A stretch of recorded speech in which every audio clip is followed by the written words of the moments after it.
Soups are back in the Soups videos, which is, it means, for once, appropriately titled. E3, been and gone. Well, E3's still going on. The conferences have been and gone, and I thought I'll do a bit of a rundown of all the conferences and all the stuff that was announced for all of them, and blah, blah, blah, blah, blah, blah, blah, blah stuff. Bethesda! So I missed most of Bethesda's one, thanks to Money in the Bank, the wrestling pay-per-view that I was watching.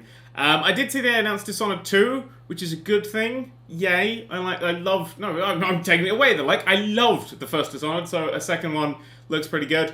Most of their thing was... Oh, they did Doom as well, but I'm not a huge Doom fan, and they did something else that was new that I wasn't a huge fan of. I can't even remember that one, and I wrote notes. Fallout 4 was their big thing. Not my kind of looking game. No, it's not my thing. But the creation stuff they use, where you could build your own shelters and towns and stuff, that looked pretty fun. If that was in a game that wasn't Fallout, maybe I'd care. But I don't. It's not my thing. But everything that everybody wanted from Fallout? Yes, Fallout. Everything everybody wanted from Fallout was there and accounted for, and that's great. They really have made that game for the fans, which is awesome. Fallout Shelter, another thing they announced, the little mobile phone game.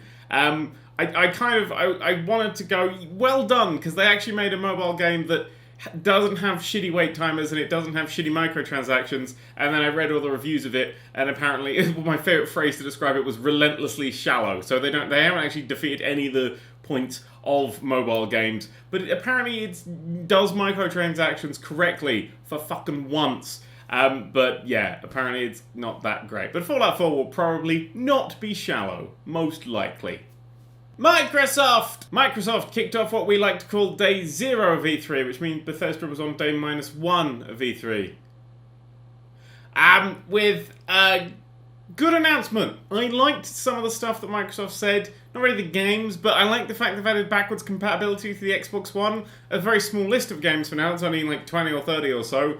But if that expands, that is a good thing. Backwards compatibility is never not a good thing. So awesome. Well done. They had some shittier stuff with that controller, the Elite controller, which in itself isn't shitty. The $150 price tag it's got attached to it, that's kind of shitty. That's a lot for a controller, and I don't think it's going to change. It's not worth what it costs. Does that make sense? Yeah, that makes sense. The really shitty big announcement that wasn't a game was Xbox Game Preview, which is just early access on consoles. That was big in this one. Early access is now a console thing, and it's just spreading like a fucking virus through everything. So yeah, you can now play DayZ on Xbox because nobody's playing it on PC anymore or something. I don't know. Games they showed off, there was Cuphead. That looks fucking incredible. Beyond Eyes, which was the beautiful water. It looked like a little shot. Each bloody screenshot looks like a drawing in an old children's book where the rabbits wear hats and waistcoats. Tomb Raider was there and looked awful. I don't really care for it. It seemed there was so little gameplay in the Tomb Raider demo. It was just untrue. There's literally, I worked out apart from that, there was one button flash that came up and then just holding forwards, and there didn't seem to be anything else in that demo whatsoever. Didn't sell me on that game at all. The Rare Replay, which was 30 rare games in one, is apparently only £18 or something. It's ridiculously cheap, and that's fantastic. Well done. You did a good thing there. That's a great collection of games that's really, really cheap. So awesome. What else do they have? Gears of 4.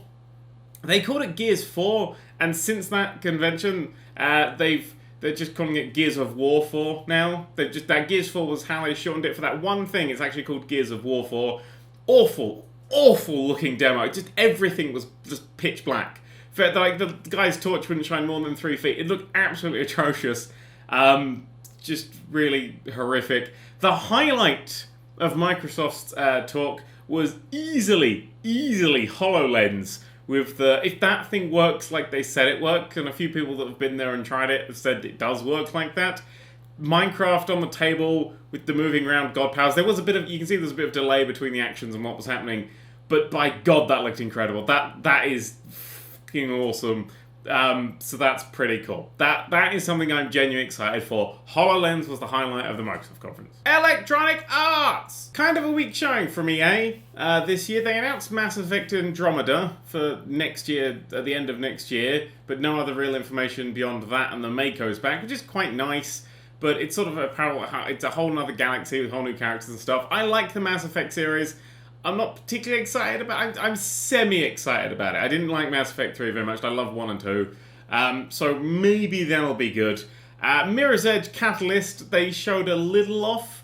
I've got actually a lot more information from the people who've been previewing it. The preview people have said it's absolutely incredible. They did a good job of getting me into that game. There's a lot riding against that game. Mostly that it's EA that's making it. But they've said that there's absolutely no gunplay whatsoever. You can't even pick guns up, which is nice. She doesn't kill anyone, apart from the people she kicked out of a skyscraper in the trailer. There's no murdering, it's just going around and running and trying to go as fast as possible. When you're in, like, the flow, when you're running as fast as possible and all that sort of thing and taking out people in one shot, you're actually invulnerable to bullets. I like that. Everything they're talking about seems to be... It's forcing it towards flow. This time it's going open world. I'm not entirely keen on that. I think it's much better as a linear... You've got, like, several paths through level, because then it can be designed. But... maybe if it's done well, it'll work. I just fear that with an open world, it's going to get a little bit more stuck in places and you'll lose that flow. But no, genuinely, they did a good job of getting me into Mirror's Edge Catalyst. The other side of that coin is Star Wars Battlefront, which they have completely... I've lost all fucking faith in that game. The footage they showed off was cramped. I mean, it's Hoth. They go out of that hangar in Hoth, and when you go out of the hangar in Hoth, in Battlefront 2, in front of you fucking miles away is that power generator, the shield generator, whatever it is, and then over to your left is just a big old fucking sheet of ice and snow with 1 billion people on it. And that's what I remember, that's the thing. And the one they showed off, as soon as they opened up, there was like a cliff and then there was a thing, and it just all felt cramped and it felt very level, it felt very over-designed. It didn't feel like a huge open battlefield, it was very much a... It was all bogged down and it felt planned. Oh, the whole thing was fucking planned to shit. I mean, it's what, 20 versus 20? As opposed to the PC, which was doing, what was it, 128 versus 128, or something ridiculous along those lines on the Excel maps. So, yeah, it felt kind of tiny. Yeah, it felt way overproduced as a trailer. It just looks like another DICE shooter. I have no interest at this point. It's gone for me. It's dead. But Mirror's Edge Catalyst looked pretty cool. Ubisoft! Pretty solid showing from Ubisoft, actually. I mean, as a conference, I think Ubisoft was the best conference. Not for what they announced, just for the sort of presentation of it. Aisha Tyler does a fantastic job every single year. She's wonderful. Getting someone who can actually talk, I find is... she just brings everybody in, and it goes by really quickly. All the other ones tend to drag on a little bit. Get to more of that later. But, Ubisoft's conference, it always feels like, right, everything is in the right places. It feels properly produced and stuff.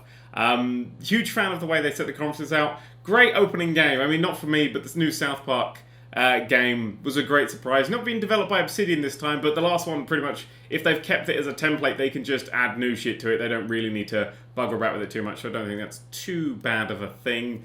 I mean, yeah, because the last one, it was a very poor game, but it was a great episode of South Park, so it was very much one just for South Park fans. Another one of those is fine. For Honor looks interesting. I really like the sort of... It's a multiplayer game and it interests me, so it's sort of, you wade into battle and everything's a bit Dynasty-oriented, slicey, but then another player comes along and it focuses on you, and then it becomes sort of a very clever sort of, I now have to work out how to fight this person. I really like that. That makes everybody else a threat, and then it gives a feel of a huge battle and the important people you have to fight. I think that could be really, really cool, but we'll have to wait 1 billion years for it to come out, like most of the things that we saw this year, and every year with E3, really. E3 2015 is about the games that are coming out in 2016-17. That's just how it works. It's always like the next year and the year after.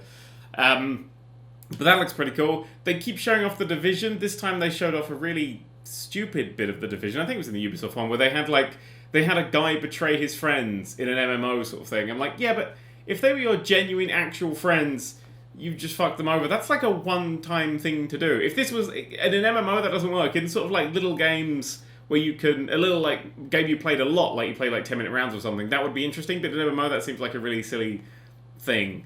I don't understand really that. Maybe they're going for sort of the Eve thing. You always read stories about in Eve where they go, oh, look, this person betrayed this person for 1 billion real-world money. And you're like, what the fuck, how? And then you go, I'm going to play Eve, and then it's shit. It seems they may be going for something like that and get some stories like that. I don't know. Rainbow Six Siege still looks interesting. A little less. When I first read it, I was like, oh, that looks refreshing. And now it's just sort of, that looks a little bit more... I don't know, I need hands-on with that one to really know what it's about. Highlight of Ubisoft for me that wasn't Aisha Tyler was Trackmania Turbo. Trackmania coming to the consoles for the first time. I really love Trackmania. I think Trackmania is a superb series.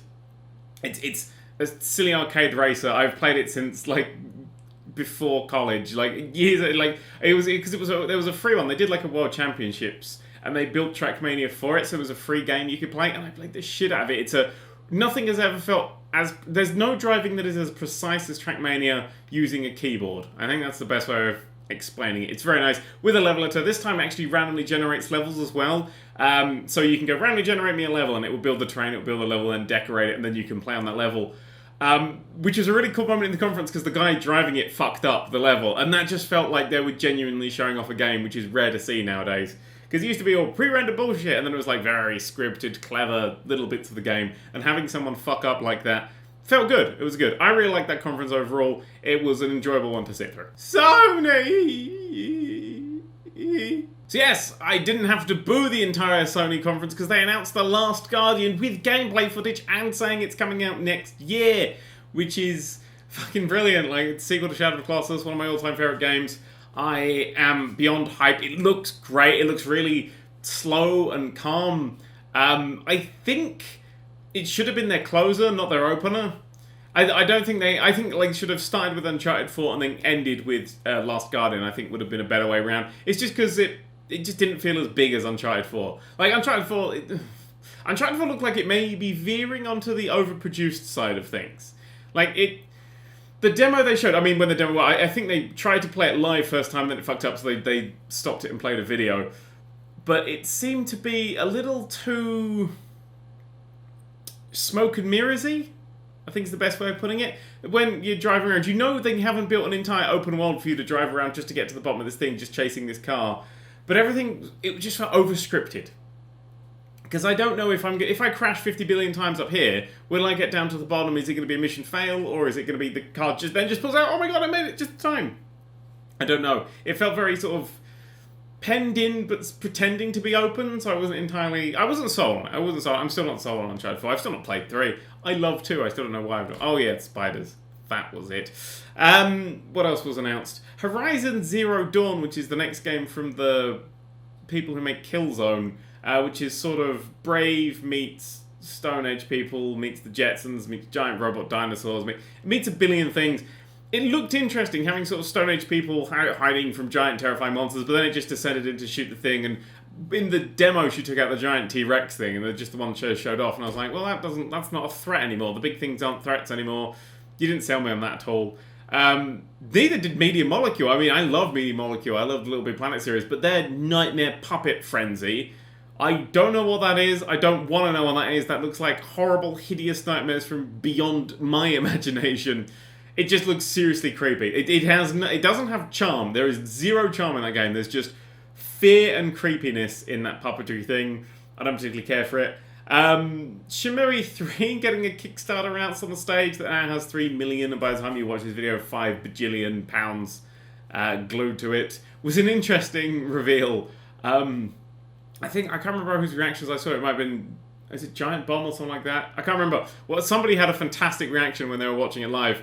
I'll try and find it, and I may remember to link to it in the description. But it was great. They go absolutely nuts for it, which is great. The only thing I remember about the Shenmue series was playing it, I think it was on the Dreamcast, and waiting in real time for a bus. And I say that every time, because it was one of those moments where I was just playing a game going, what the fuck am I doing with my life? No Man's Sky still looks like No Man's Sky. I still don't know if I'm ever going to really care for that at all. I love the concept of going around and exploring.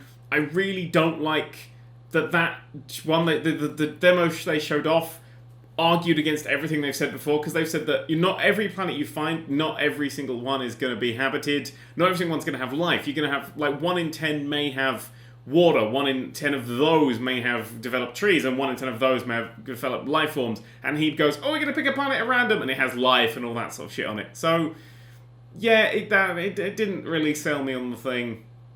Especially when it's going, we're picking this at random, so again, it's very sensitive. I'm not entirely sure on that. And Final Fantasy VII Remake was announced. Not a game I'll ever care or play for, but I just love the fact that which was always really an urban myth, legend sort of thing, is happening. the reaction to that was superb, and a good, shiny, positive reaction for everyone is always a fun thing to watch. Nintendo. So, we ended day 0 there and start day 1, which is the third day of conferences, with Nintendo, which, up until this point, the worst moment of all the conferences was Pele talking for 20 hours about football, which nobody cared about at all, and EA pretending that FIFA's still an okay thing to talk about. But then Nintendo came along, and like, I liked all the puppet stuff. I thought the Muppet things were brilliant. They looked like Muppets. That was really good fun. But there was just fuck all in that. I mean, Nintendo is... I mean, fuck. Let's go through the games. Let's go through the games first. Star Fox. Shit, that looks like an N64 game. That looks horrid. Fun thing, I've played the bits of Star Fox I've played. I've gone, yeah, that was okay. Kind of short. Not great fun. But the graphics of that... Like, normally I go, oh, I'll give you time to get your graphics. But in a post-interview thing where he's like, oh, the graphics were a bit low, that's because we're trying to hit 60 FPS on the Wii U. And they're going, bollocks!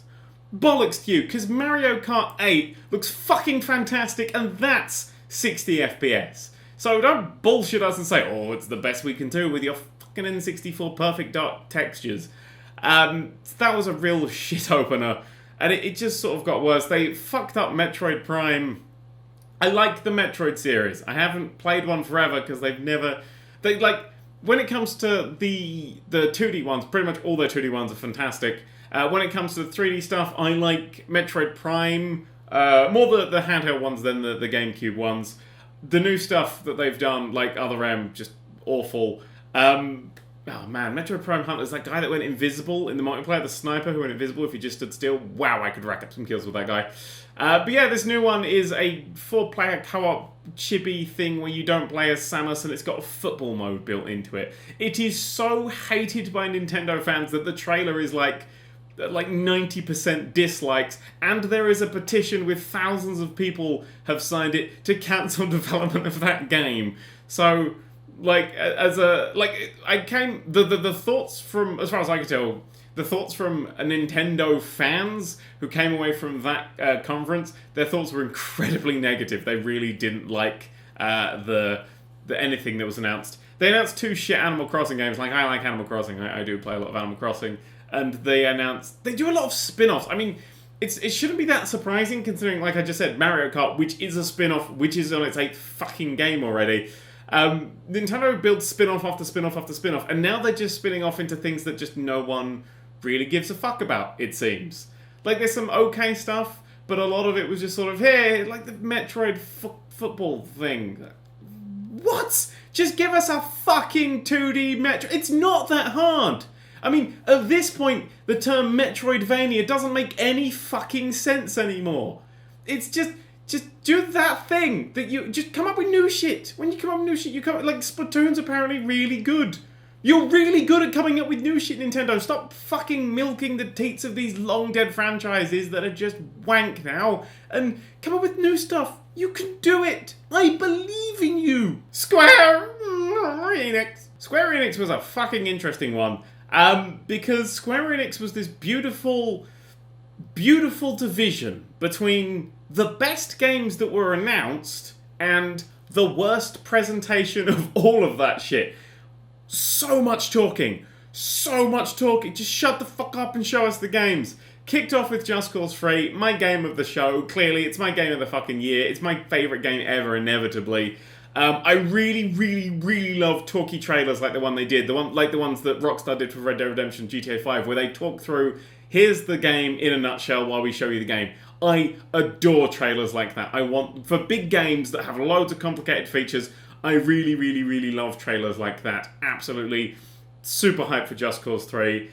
Deus Ex Mankind Divided looks pretty fucking cool, especially now they've fixed the boss battles and they've confirmed you can ghost it. Super excited for that. Hitman. Not a fan of the title, just calling it Hitman. Tentative, possibly, maybe okayness. But again, they've not really been clear about it. They've said that there's a lot of, you're getting contracts from around the world, and that seems to make me think that, because Hitman games used to be like 12 levels or so, and you just have these 12 levels you would go through, and they'd be huge. They wouldn't be huge, but they'd be incredibly detailed. They'd be sort of like a little bit of a suburbs, or this hotel, or stuff like that. And they'd be very well designed. You can go in all the buildings, you can plan loads of shit. They were always great like that. This new one has given like 6 exclusive contracts, or whatever they call it, to the PlayStation or the Xbox, or one of them. And giving away 6 makes me think that these are going to be sort of repeated levels. I think it's going to play out a lot like Payday, where you have a very few amount of levels, but you have to assassinate people in all of them. I think that's where they're going with it. That could be interesting, but I think that kind of... It's new. They're going for something new. As opposed to the last time when they didn't quite get what Hitman was and they went a lot linear shit. They're going for something new, but kind of trying to keep the themes and stuff. We'll have to see more. Tentative, maybe, possibly that'll be good. Not sure. It's on the level of how well it goes. Okay, just how it goes. From the title, that's giving me fears because I don't like games that are just the same title. We've been through this a billion times. But maybe it'll be okay. Another thing Square Enix surprised me with was 2 JRPGs that I might actually play. One is Kingdom Hearts 3. I've never played 1 or 2. I had no idea they weren't turn-based. I just assumed they were turn-based things. And they're not. And I love Disney, but I hate anime stuff. Maybe somewhere in between there, there's a game I enjoy. I think they're on the PS3 now. They've been HD'd up. They probably have, I don't know. And Star Ocean. Star Ocean is, as I've said a few times, the third Star Ocean on the PS2 is one of the only JRPGs I've ever enjoyed. That didn't have turn-based battles either. So this new one, maybe... I mean, like, it's probably just my like of that one game that makes me semi-care about this. I don't like the art style. It all just looks blobbed together. And that trailer had a really horrible editing effect where everything would whoosh through holes like several times. It looked awful. Stunningly awful for an editing effect. But the real highlight of that show was the guy talking about Kingdom Hearts forever. He was talking about Kingdom Hearts, and then he was like, and here's someone in the audience, and would just tease and troll. He didn't know he was doing it, but this guy was constantly trolling the audience, and is like, now here's a new thing from Kingdom Hearts people, everyone lost their shit, and it was a mobile phone game, and I kind of really enjoyed that moment. That was a beautiful moment. And then they announced the real Kingdom Hearts 3, and people were like, is this real now? I think it was. But no, seriously, Just Cause 3 is going to blow your fucking mind. PC gaming show. Wow. Yeah, the PC gaming show. I think a lot of the problems with the PC gaming show, which was quite clearly the worst of the conferences, was that everyone thought it was going to be a conference and not some cheap Conan spin-off where all the guests are developers talking for endless amounts of time about things we just didn't really care about. It was horrid. It was I think the best... It was my favourite live stream, and if you were there at the live stream, you know why that was my favourite live stream to do. But the actual show itself, I've attempted to rewatch, and it's a lot of talking about... There was no announcements or anything. E3 is about hype. That's all E3 is about. E3 is that euphoric high of seeing a new game be announced for the first time and the crowd reacting to The Last Guardian being revealed and all those sort of moments. The PC gaming show was so long. And they announced nothing. I think their biggest announcement was that No Man's Sky was coming to PC, which I assumed it would be anyway. So... really long. It's like... I don't know. AMD were there and they spoke for a really long time about stuff and... really long. Nothing... If you're gonna do a PC show... show off PC games. The ratio of game footage to people talking was awful. I mean, it felt like all the bits in between these show that everybody's doing their own versions of, all the interviews and stuff, and I don't watch that for a reason. It's because it's boring. I like to watch gameplay. If they're showing off games, I'll watch that shit. If they're just going to talk about the game, I'm like, no, just fucking show me. Show me the pretty things of your game. Show me the games. Show me the games. Recap! So yes, that was E3. Overall, pretty entertaining, pretty good fun. Apart from the low points of the PC gaming show and Nintendo, it was pretty good overall. It was enjoyable. There was a few nice surprise announcements. Sony really won the surprise announcements things. I think overall, So yeah, the three. Let's do three things. I think that Sony had the best announcements, best surprise announcements. I think Square Enix showed off the best games, and I think Ubisoft had the best conference for watchability. So overall, everybody wins. It was a fun hype frenzy, and it was a pleasure to do it live with you all. We'll do it again live next year. But yeah, good stuff coming out. I mean, that's it. That's the hype done. That's the hype and the things. Now we can all get back to being really cynical about shitty AAA releases. Hooray!